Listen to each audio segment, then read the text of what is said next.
entre François Hollande et le roi Mohamed VI lors de la visite au Maroc du président français. Les deux hommes ont multiplié les déclarations d'amitié et les congratulations mutuelles. La relation entre le Maroc et la France est sans conteste marquée du sceau de l'exception. La relation qui unit nos deux pays est unique. Cette confiance s'exprime notamment dans le domaine de la politique étrangère.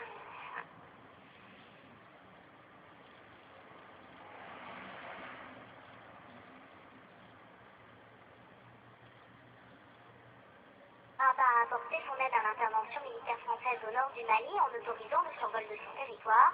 En retour, Paris a décidé d'appuyer la position marocaine sur le Sahara occidental. Le plan présenté en 2007 par le Maroc prévoit un statut de large autonomie pour la population du Sahara occidental. C'est une base sérieuse et crédible en vue d'une solution négociée. Le président français s'est bien gardé de jouer les moralisateurs, plutôt que de revenir sur les entraves à la liberté d'expression. Il a préféré souligner les progrès du Maroc sur le chemin de la démocratisation et parler colocalisation, un partenariat économique qui doit générer des emplois dans les deux pays. Car la France est le premier partenaire commercial du royaume chérifien et François Hollande espère bien maintenir cet état de fait. Une trentaine de contrats et d'accords ont été signés pour un montant de 300 millions d'euros dans les secteurs des transports, de l'agroalimentaire, des énergies renouvelables et du traitement de l'eau. Ce sont en fait les affaires françaises qui ont assombri le voyage de François Hollande. Les actions que son trésorier de campagne Jean-Jacques Ollier détiendrait dans deux sociétés offshore aux îles Caïmans, ou les récents aveux de Jérôme Cahuzac sur son compte suisse et les rumeurs de remaniement. C'est pas le gouvernement qui est en cause, c'est un homme qui a failli. Alors pour ce qui concerne le fonctionnement du gouvernement, il n'y a de ce point de vue pas de décision à prendre. Malgré la crise politique et la nervosité de son entourage, François Hollande a trouvé au Maroc une sérénité qu'il ne connaît pas en France. Et cette sérénité, ils sont de plus en plus nombreux à venir la rechercher au Maroc, des Français, des Italiens ou encore des Espagnols qui investissent là-bas dans la pierre. Mais beaucoup d'entre eux finissent par déchanter car les risques de spoliation sont réels. Des malfrats locaux n'hésitent pas à faire main basse sur leurs biens immobiliers de manière tout à fait illégale. Bien souvent, ils bénéficient de la complicité de personnes haut placées. Voyez ce reportage de Christelle Marot et Jean-Marie Lemaire. C'est une vaste demeure bourgeoise, autrefois propriété d'un riche couple de Français. Une maison pleine de souvenirs encore intacts. Pour Gérard Benita, unique héritier, le temps aussi semble s'être arrêté. Je vais aller passer les vacances. On venait avec mes parents. Ils ont construit en 1960. Donc, c'est une histoire.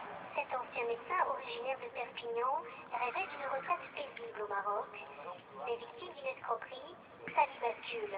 Son héritage, environ 15 millions d'euros, a été spolié par une bande mafieuse. Quand mon oncle meurt et qu'on ouvre son testament, c'est là qu'on apprend au consulat français de Casablanca qu'un autre testament a été fait par mon oncle le 7 septembre 2007, soit 7 jours après le décès de ma tante, et au profit de M. Im Mustafa, l'inconnu. Un inconnu, pas pour tout le monde. L'homme, condamné à 3 ans de prison par le tribunal de Paris, est ensuite recherché par Interpol. Dans cette salle, d'autres victimes de spoliation, des Marocains, des étrangers, les cibles d'un système bien huilé. Escroquerie, menaces, mort suspecte, des centaines de plaintes s'accumulent des deux côtés de la Méditerranée. Il y a eu des meurtres dans certaines affaires, c'est vrai. Et qui, à la suite de ces meurtres, d'autres personnes se sont pris les liens avec des actes qui sont faux. Certaines personnes se sentent menacées, n'osent pas venir au Maroc. Les étrangers ne sont pas les seuls, les Marocains eux-mêmes se sentent menacés. Dans ce quartier de Casablanca, passé en zone immeuble, la valeur du foncier a explosé. Les cas de spoliation se multiplient.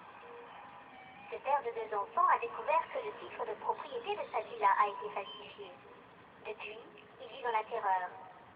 Alors, pour protéger sa famille, il a installé 8 caméras de surveillance. Juste après que j'ai j'ai mis la plainte, j'ai reçu des coups de fil en me disant qu'on est fort, on a de l'argent, on est couvert. Donc soit tu arrêtes ce que tu es en train de t'entreprendre, soit on te tue, on te codifier ton fils. Aujourd'hui, Faisal est menacé d'expulsion de sa propre maison.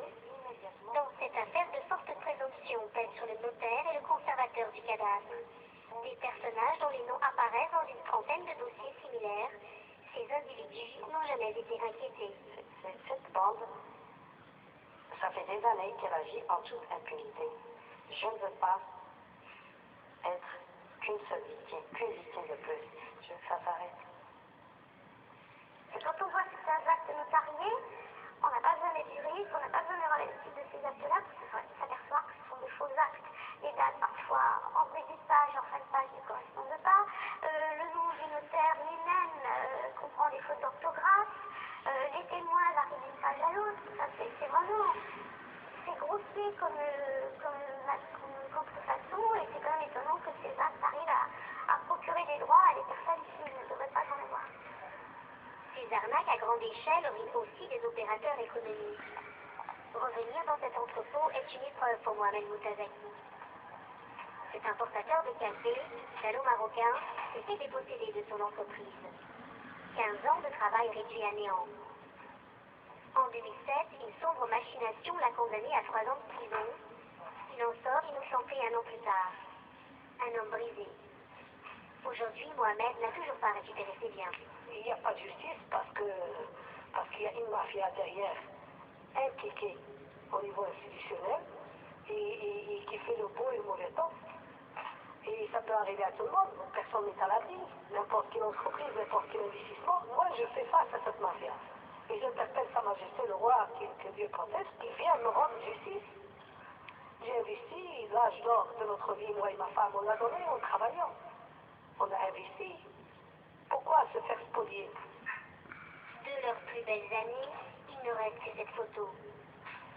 Broyé par l'appareil judiciaire, Mohamed, comme tant d'autres, n'a plus qu'un seul recours. Le roi, ultime garant de l'indépendance de la justice. La direction en présent de la Médina de Fès, un lieu classé au patrimoine mondial de l'UNESCO, est bien une